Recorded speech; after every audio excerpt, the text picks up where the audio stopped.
2장 20절에서 21절 말씀입니다.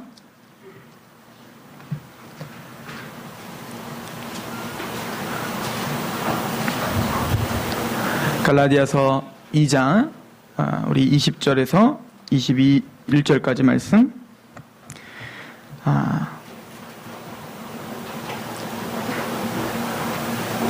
제가 봉독해 드릴 때 하나님의 음성으로 받으시길 소망합니다. 갈라디아서 2장 20절에서 21절.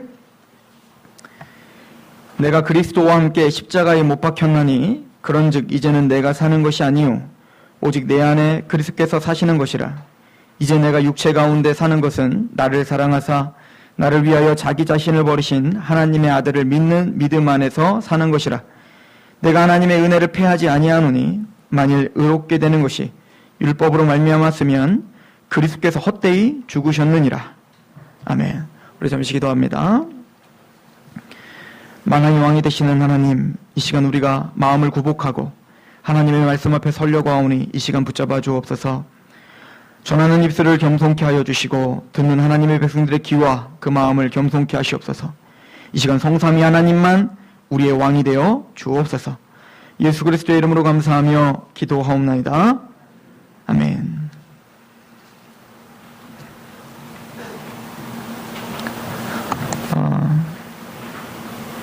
바울은 신약 성경의 대부분을 기록했죠. 그래서 교회들에게 편지를 보냈는데 갈라디아서는 대단히 좀 특별한 성경이기도 합니다. 왜냐하면 보통 사도 바울은 예의 있게 서신을 보낼 때 그 앞에 형식을 취합니다. 인사의 형식, 평강을 빌고 정중히 인사를 하며 안위를 묻는 것으로 시작을 합니다. 그런데 이 갈라디아서는 대단히 특별한 책입니다. 사도 바울은 그런 평안한 마음으로 인사를 할 수 있는 지금 심정이 아닌 거예요. 그래서 이 갈라디아서는 그 모든 것들을 생략해버립니다. 그리고 바로 본론으로 들어가고 본론을 시작하자마자 나는 사도다라고 하는 것을 강조합니다. 내가 너희들에게 복음을 전했고 그 복음으로 교회가 세워져서 너희들은 나를 위해서 자기 눈이라도 빼줄 만큼 나를 사랑할 만큼 너희들은 복음에 감격했던 자들이고 복음을 알았던 자들인데 지금은 이단자들이 몰려 들어와서 이제는 그 복음 외에 다른 것을 따르게 하는 그 극심한 어떤 혼란 가운데 교회가 처해져 있음에 사도 바울은 위기감에 있어 본론부터 나가며 하고자 하는 이야기를 합니다. 그래서 갈라디아서는 오직 믿음으로만 의롭다함을 받는다, 오직 은혜로만 구원을 받는다라고 하는 정확한 복음의 메시지를 그 강한 필치로 기록을 하고 있습니다. 그러면서 오늘 본문을 읽어보시면 20절에 보시면 내가 그리스도와 함께 십자가에 못 박혔나니 그런즉 이제는 내가 사는 것이 아니요 오직 내 안에 그리스도께서 사시는 것이라. 이제 내가 육체 가운데 사는 것은 나를 사랑하사 나를 위하여 자기 자신을 버리신 하나님의 아들을 믿는 믿음 안에서 사는 것이라 라고 하는 결론을 내립니다. 너희가 그런 은혜를 받고 예수님을 믿고 교회 안에 몸을 담았다면 그 의미는 너희가 새로운 피조물이 된 거고 새로운 가치관이 생긴 거고 새로운 심정으로 너희가 살아가는 자들이 됐다. 즉 믿음 안에서 사는 것이다 라고 하는 것을 강조하고 있는 책이에요. 2장 윗절에 보면 사도 바울은 그 삶에 대한 거에 대한 책망을 몇 가지 합니다. 그 책망의 핵심은 외식입니다. 외식. 즉 교회를 다니면서 교회 안에 있으면서 외식을 하는 것, 이것만큼 율법주의적인 것이 없다라고 하는 것이죠. 외식이라는 것은 사람들의 눈치를 보며 사는 거야.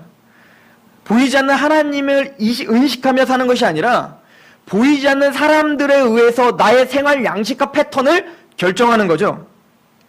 교회 안에 종교적으로 나는 교회도 다니고 나는 11조도 내고 나는 헌금도 내고 나는 모든 걸 다 해요. 교회 와서는 부부끼리도 손을 잡고 다니고 행복한 척도 하고 왜? 사람들에게 나는 믿음이 좋고 나는 이렇게 행복하고 요즘에는 SNS나 이런 걸 통해서 더한 것 같아요. 이 외식이 더해졌어요. 보니까 SNS를 제가 페이스북과 카카오 스토리 뭐 이런 것들을 다 끊었는데 그 이유가 뭐냐면 자랑하기 바빠. 뭘 먹었고 어디를 갔고 우리 가족은 얼마나 행복하고 제가 보기엔 제가 알고 있는 가정도 맨날 지지고 싸우고 맨날 그냥 피 터지게 싸우면서 SNS에는 항상 행복해. 너무나 행복해. 이런 천국이 없어. 그렇게라도 해야죠. 그렇게도 해야 우리는 사는 거예요. 특히 동양 문화는 더합니다.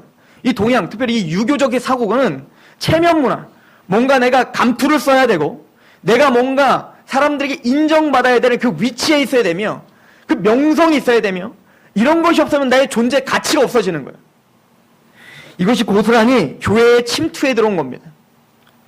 이들은 이제는 교회에 있는 구성원들이 이제는 하나님의 사랑에 감격하여 믿음으로 사는 게 아니라 사람들의 눈치를 보며 살기 시작하는 겁니다. 오늘 그래서 굉장히 파격적인 이야기로 사도 바울은 이야기하는데, 내가 베드로를 책망했다라고 하는 이야기를 갈라디아서 2장에 기록을 하고 있어요. 즉 베드로가 나중에 2장을 한번 읽어보십시오. 베드로 사도가 유대인들, 이방인들과 같이 밥을 먹고 있었는데 야고보가 보낸 사람들이 예루살렘에서 온 거예요. 근데 그 당시만 해도 유대인들은 구원받으면 안 돼라고 하는 유대적 사고가 팽배했던 시대였기 때문에 베드로가 걱정이 됐던 겁니다. 내가 지금 이방인들, 어떻게 보면은 구약의 어떤 율법에 보기에는 부정한 자들과 함께 내가 같이 밥을 먹고 있다는 것을 야고보 사도의 제자들이 봤을 때 나를 얼마나 정죄할까? 아니 뭐야, 사도가 저거 이방인들과 밥 먹네? 그런 것이 눈치가 보여서 어떻게 하는 겁니까? 그 자리를 도망간 거예요. 그 자리를 떴어요. 그랬더니 아니 그 믿었던 사도 베드로가 이방인들과 같이 있다가 야고보 사도가 오니 정죄함을 받아 도망을 가니 거기 같이 먹고 있던 평신도들은 어떻게 됐을까요? 당연히 안절부절 못하고 나도 뭔 죄를 졌구나 하고 도망을 한 거예요. 그러니까 이들은 하나님 앞에서 살았던 게 아니라 누구의 눈치를 보며 사는 겁니까? 사람들의 눈치를 보며 사는 겁니다. 쉽게 예를 들어볼까요? 여러분들 예배를 빠지면 누구에게 죄송하나요? 저한테 죄송하다고요. 와갖고 목사님 죄송합니다.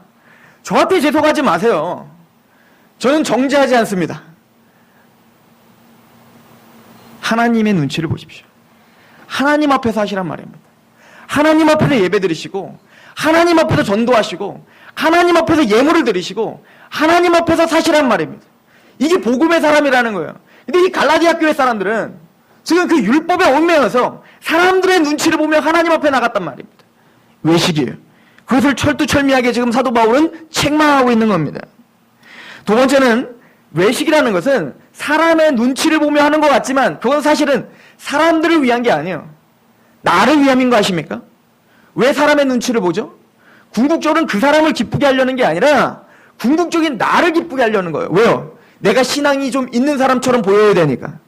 내가 그 사람에게 인정받아야 되니까. 즉 자기 사랑이 표출된 것이 외식인 거예요. 우리 에베소서 5장을 한번 가보도록 하겠습니다. 에베소서 5장인데요.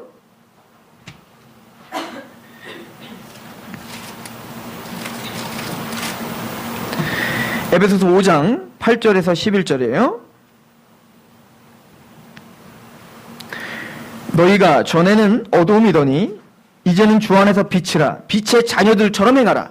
여러분들이 이제 빛의 자녀들입니다. 하나님의 백성들이에요. 그럼 빛의 자녀들답게 행동해야 됩니다. 9절. 빛의 열매는 모든 착함과 의로움과 진실함에 있느니라. 주를 기쁘시게 할 것이 무엇인가 시험하여 보라. 이것이 핵심입니다. 빛의 자녀들은 사람의 눈치를 보며 이 사람을 기쁘게 하려는 게 아니라 나를 기쁘게 하려는 게 아니라 보이진 않지만 그 하나님이 과연 기쁘실까? 내가 과연 이 선택을 하는 것이 하나님이 기뻐하시는 걸까? 이것을 믿고 그 믿음대로 행하는 것이 성도요 빛의 자녀들입니다. 그러나 또 하나 방종하라는 얘기가 아니에요. 자유와 방종은 다릅니다.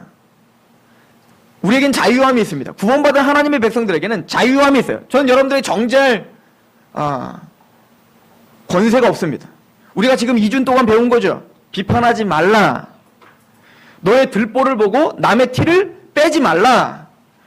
비판, 심판, 판단은 목사인 저를 비롯해 여기 앉아있는 모든 분에게 권리가 없습니다. 우리는 섬겨야 되고 그를 위해 기도해야 됩니다. 그 권리는 하나님과 교회에만 권세가 있어요. 이거 이해 가시죠? 목사가 교회가 아니에요. 목사의 판단이 맞는 거 아닙니다. 저도 정죄받는 거예요. 이해 가시죠? 교회, 공의회, 당회, 즉 하나님의 말씀으로 해석된 것만 판단의 기준이 되는 거예요. 그러나 그것은 여러분들이 마음껏 마음대로 살아라는 얘기는 아닙니다. 자유함은 방종을 말하는 게 아니에요. 그래서 베드로 사도는 베드로후서에 너희들이 하나님의 성경을 사사로이 풀어 무법 방종주의자들에게 유혹되었구나. 무법 방종주의, 내 멋대로 살고 내 맘대로 살고, 이거는 또 크리스찬의 삶이 아닙니다. 갈라디아서 5장 13절을 한번 가보십시오. 되게 중요하죠. 우리가 지금 갈라디아서를 읽고 있기 때문에 갈라디아서 5장에는 이렇게 결론을 내립니다. 갈라디아서는 철저히 여러분들은 율법에 매인 사람이 아닙니다. 여러분들이 구원받을 때에는 어떠한 행함으로 여러분들이 구원받는 것이 아닙니다를 설명합니다. 진리를 할지는 진리가 너희를 자유케 하리라. 맞아요. 여러분들은 자유한 사람들이에요. 정죄받지 않습니다. 그러므로 그리스도 하는 자는 결코 정죄함이 없느니라. 지옥에서 떨어지는 게 아니란 말이에요. 그러나 갈라디아서 5장 13절 같이 한번 읽어볼까요? 5장 13절 시작. 형제들아 너희가 자유를 위하여 부르심을 입었으나 그러나 그 자유로 육체의 기회를 삼지 말고 오직 사랑으로 서로 종노릇하라. 이것을 우리는 자유의 종이라고 말합니다. 우리는 자유해요. 예수 그리스도를 믿었다면 여러분들은 자유해졌어요. 죄에서 해방됐습니다. 하나님은 나도 너를 정죄치 않는데 누가 너를 정죄하느냐라고 예수님께서 그 음란하고 가늠한 여인에게 선포하신 것처럼 하나님은 저와 여러분들 십자가 사건으로 저와 여러분들의 죄를 해결해 주셨습니다. 그러나 진짜 구원받은 심령은 그 자유를 방종으로 쓰는 것이 아니라 그 자유를 자발적으로 서로 종노릇하는 것, 즉 자유의 종이 된다라고 성경은 기록하고 있죠. 여러분들 복음이 무엇입니까? 갈라디아서가 이야기하는 것을 제가 간단히 정리를 해드리면 복음은 은혜로 받는 거예요. 구원은 은혜로 받는 겁니다. 여러분들이 무엇인가 해서 받는 게 아니에요.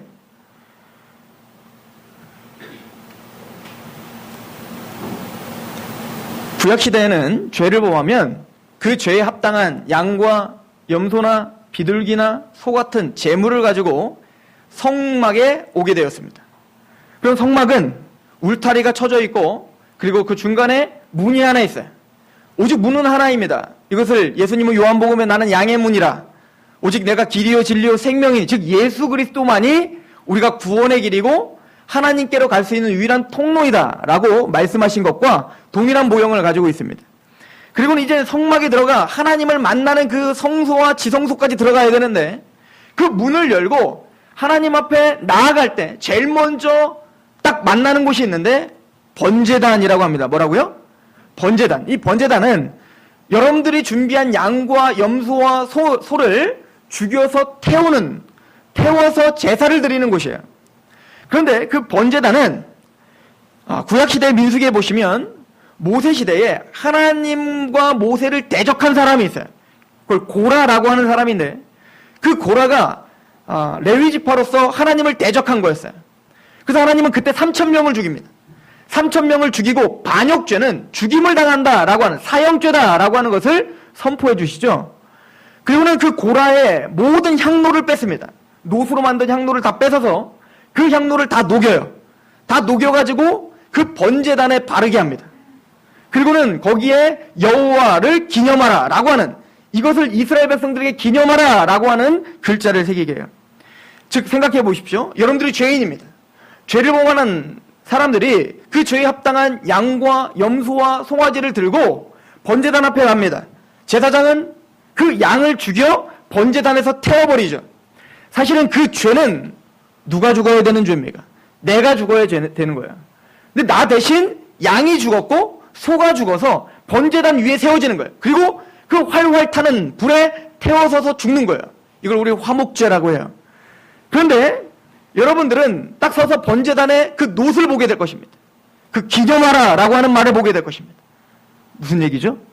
내가 고라와 같은 반역죄인입니다. 하나님 앞에 나는 반역죄인으로서 죽어 마땅한, 그래서 영원한 불에 떨어져 이렇게 재물이 타는 것이 아니라 내가 영원한 불못에 던져져 그렇게 영원한 지옥 형벌을 받아야 될 납니다. 그러나 내가 죽지 않고 대신 이 양이 죽어 나를 대신하여 제물이 되었습니다. 라고 고백하는 자가 구원인 거예요. 예수님은 이 이야기를 요한복음 3장에 이렇게 말씀하십니다. 모세가 나무의 장대 위에 뱀을 높이 든 것처럼 인자가 들려야 하리니 신명기에 그 장대 나무에 달린 자마다 저주를 받을지어다 라고 하는 예언이 있었어요. 마찬가지로 원래는 그 장대, 그 십자가는 저와 여러분들이 달려야 됐습니다. 우리가 거기서 죽어야 됐고 저주를 받아야 됐어요. 그런데 우리를 대신하여 인자가 들리게 됐습니다. 예수님이 들리셨고 우리를 대신하여 그 예수님이 십자가에 들려졌어요. 그래서 그 번제단이라고 하는 그 단어가 바로 들려지다라고 하는 뜻을 담고 있습니다. 즉 우리를 대신하여 그 양이 들려져 저주를 받았습니다 라고 하는 뜻인 거예요.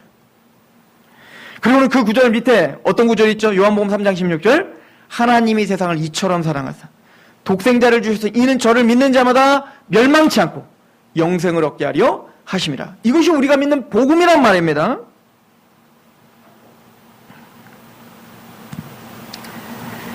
여러분들, 왜 이것만이 구원의 길입니까? 우리는 복음을 다시 한번 상고해보고 있는 거예요.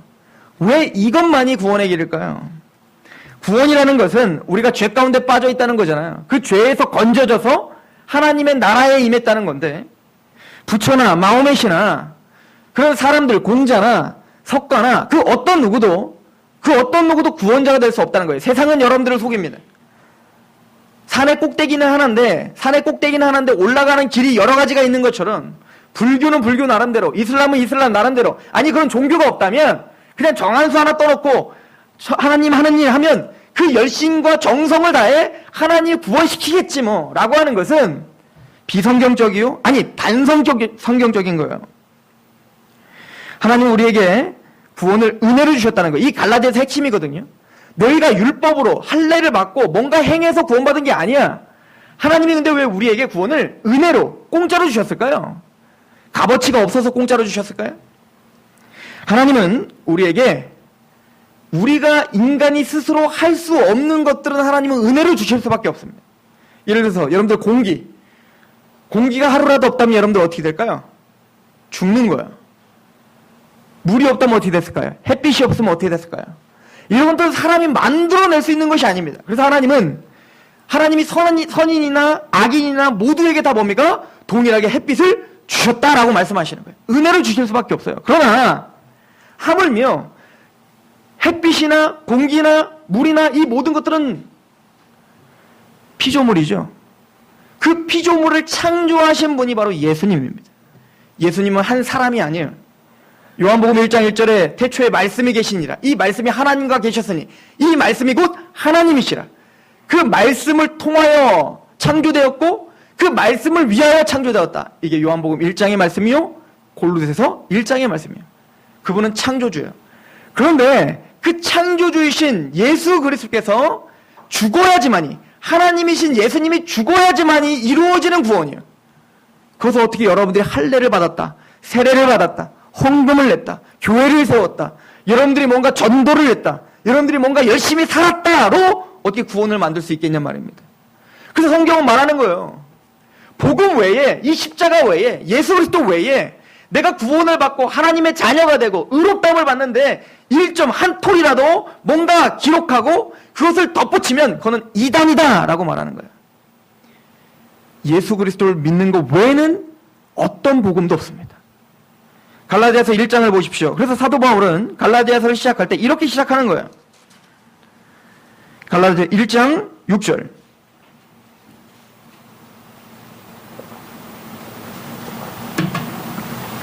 그리스도의 은혜로 너희를 부르신 이를 이같이 속히 떠나 다른 복음을 따르는 것을 내가 이상히 여기노라. 다른 복음은 없나니 다만 어떤 사람들이 너희를 교란하여 그리스도의 복음을 변하게 하려 함이라. 그러나 우리나 혹은 하늘로부터 온 천사라도 우리가 너희에게 전한 복음 외에 다른 복음을 전하면 저주를 받을지어다. 분명히 말하죠. 아무리 천사가 와서 야 예수님 믿어야지, 그러나 그거 갖고는 안 되고 너 뭔가 해야 돼 라고 이야기한다면 저주를 받을지어다. 그건 복음이 아니에요. 그건 이단입니다. 이런 구원의 감격과 은혜를 아는 사람들, 도대체 인자가 누구기에 이런 은혜를 주시는 겁니까? 내가 뭐 한 것 없는데 왜 나를 구원시켜 주시는 겁니까? 그 구원의 감격이 있는 사람은 반드시 하나님의 사랑에 강권되게 되어 있습니다. 그 사랑이 구원받은 하나님의 백성들의 마음을 붙잡아 흔들 수밖에 없게 되어 있습니다. 이것이 구원받은 자의 열매인 거예요. 우리 고린도후서 5장 14절을 한번 보시겠습니까? 고린도후서 5장 14절.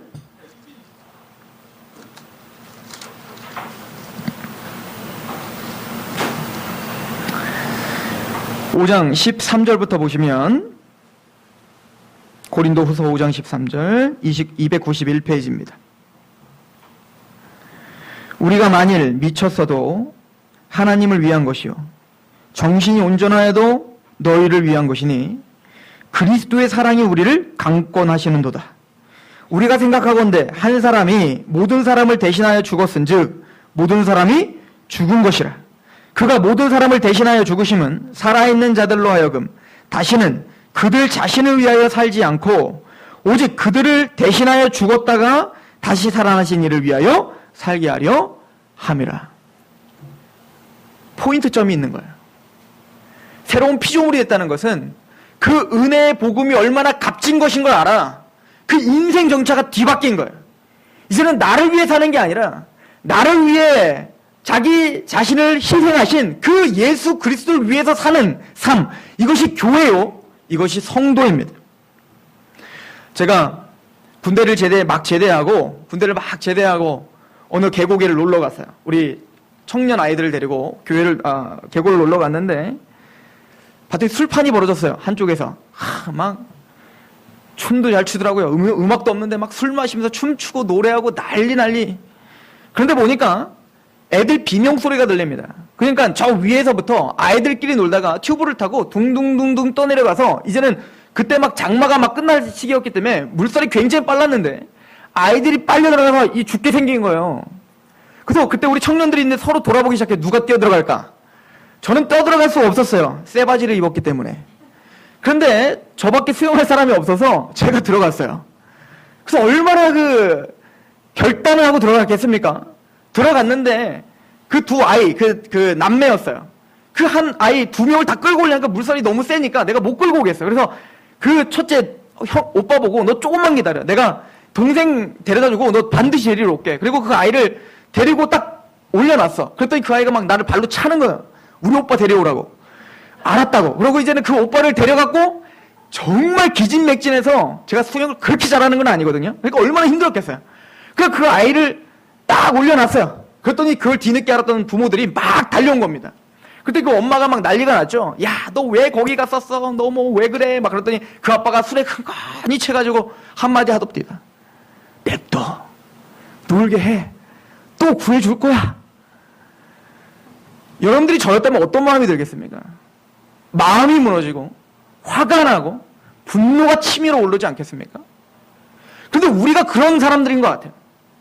하나님 앞에 자기 아들을 희생하시는 구원을 통하여 우리를 구원시켜 주셨는데 하나님 앞에 냅둬, 죄 줘, 괜찮아, 하나님 또 용서해 줄 거야. 이거는 우리는 배은망덕이라고 하는 거예요. 저는 지금까지도 그때 사건을 죽을 때까지 잊지 못할 거예요. 그 사람 얼굴도 기억나. 아마 명동거리에서 만나면 그 사람인 걸 알게 될 거예요. 각인됐단 말이에요. 그런데 이 말도 안 되는 이야기가 우리가 매 순간 하나님 앞에, 천지를 창조하시고 자기 아들을 내어주신 하나님 앞에 우리가 그렇게 하고 있다는 얘기입니다. 내 멋대로, 내 욕심대로, 내 탐욕대로 살아가면서 구원하신 하나님의 은혜의 사랑에 강권된 그 경배와 찬양과 기쁨을 잃어버리고 살진 않습니까? 여러분들, 우리는 사랑할 수 있는 능력이 있는 사람들이에요.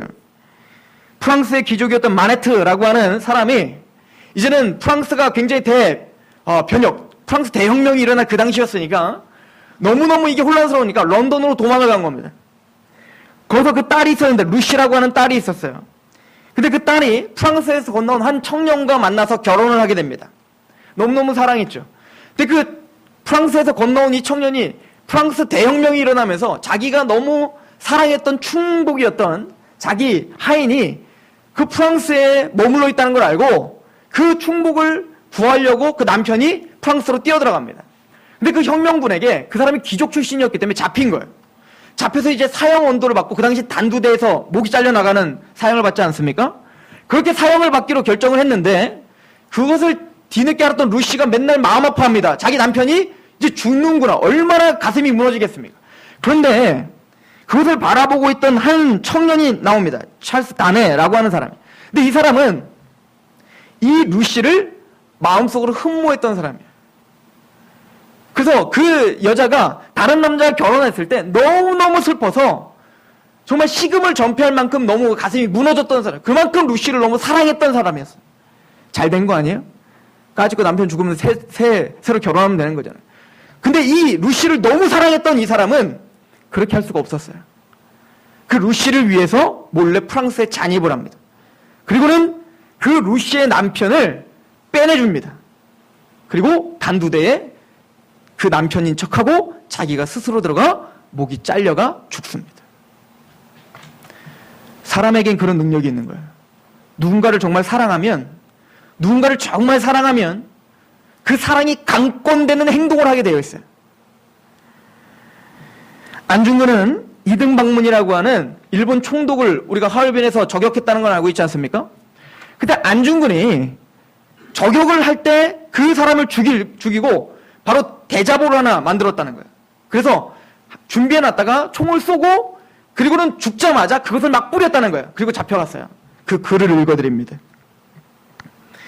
나를 절대로 일본의 정치가 한 사람을 암살하는 한 자객으로 알지 말라.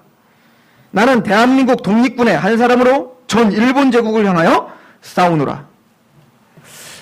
저는 이런 글들을 보면 좀 가슴이 숙연해져요. 왜냐하면 똑같은 대한민국에서 살고 있고 똑같은 국민이고 똑같이 숨을 쉬고 사는데 어떤 사람은 그 나라를 사랑해서 그 나라를 위해서 자기 목숨을 내어 바쳤고 어떤 사람은 그 나라를 이용하여 자기의 이득을 취하는 탐욕스러운 그런 나라를 파는 매국노가 됐죠. 이완용 같은. 교회도 마찬가지예요. 하나님의 나라와 그 예수 그리스도의 사랑에 감격하고는 똑같은 사랑을 베풀어 주셨는데 어떤 사람은 하나님의 그 나라와 그 사랑에 감건돼요. 그 나라를 위해 나를 희생하는 사람이 있는 반면 어떤 사람은 그 예수 그리스도를 이용하여 나 잘 먹고 잘 살고 번영을 일으키고 그곳에 이용하는 일에 하나님을 사용하는 그런 일들이 우리에게 현실로 있습니다. 펠리컨은 희생의 상징이라고 해요. 그래서 엘리자베스 1세 여왕, 그 여왕도 자기의 상징을 펠리컨으로 했대요. 왜냐면 펠리컨은 턱 밑에 이렇게 주머니가 있지 않습니까? 그래서 겨울이 되면 먹을 게 없을 때 그 자녀들을 먹이기 위해서 그렇게 펠리컨은 주머니를 달고 다닌다고 해요. 근데 겨울이 되면 그게 모자랄 때가 있다는 거예요. 그럼 아이들이 죽게 될 거 아닙니까? 새끼들이. 그러면 자기의 가슴을 찢어서 먹인다고 합니다. 또한 그 펠리컨이 그 긴 겨울 동안에 혹시 병이 들어 죽게 되면 자신의 핏줄을 터뜨려서 그 피를 먹인다고 합니다. 저는 이사야서에 보면 이 말들과 이 모든 소도 주인을 알건만은 너희들은 그 주인을 알지 못하는구나. 그 피조물도 사랑이라는 걸 할 수 있건만은 자기 아들을 내어주신 하나님 앞에 그 십자가로 구원을 받았습니다. 그래서 찬양합니다. 나무 옷과도 주님을 바꾸지 않겠습니다. 라고 그렇게 찬양을 하지만 우리는 그 피조물들보다도 그 하나님의 사랑을 더 표현하지 못하는 그런 죄인들임을 우리는 바라보게 됩니다. 여러분들은 어떻습니까? 오늘 본문을 한번 읽어보십시오. 갈라디아서 2장 20절입니다.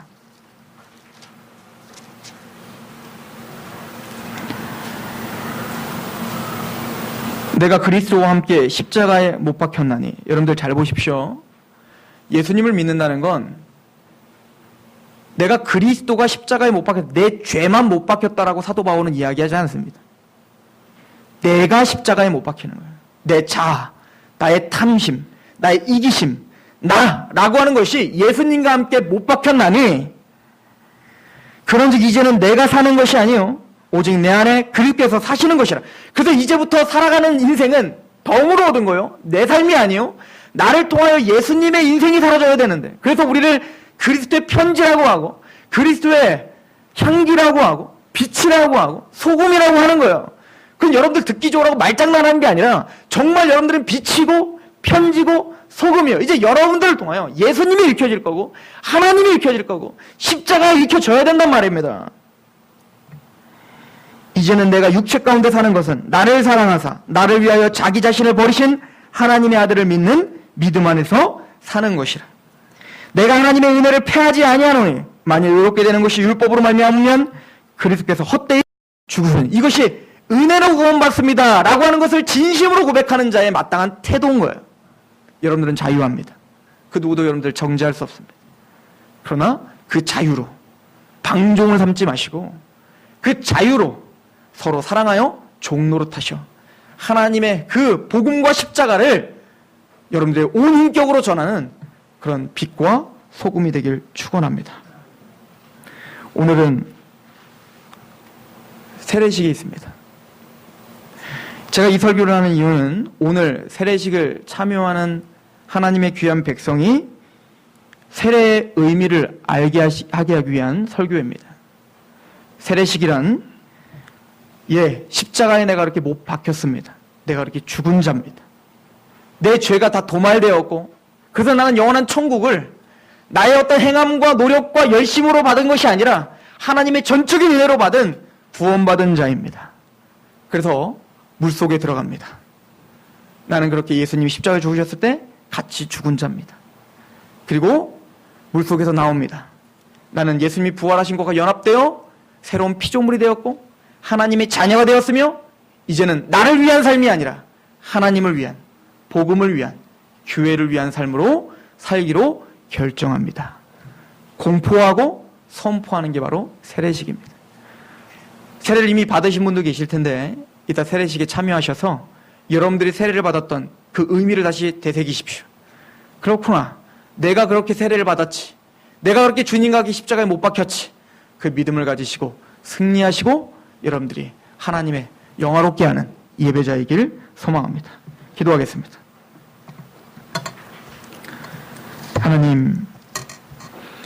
하나님의 백성들을 기억하여 주옵소서.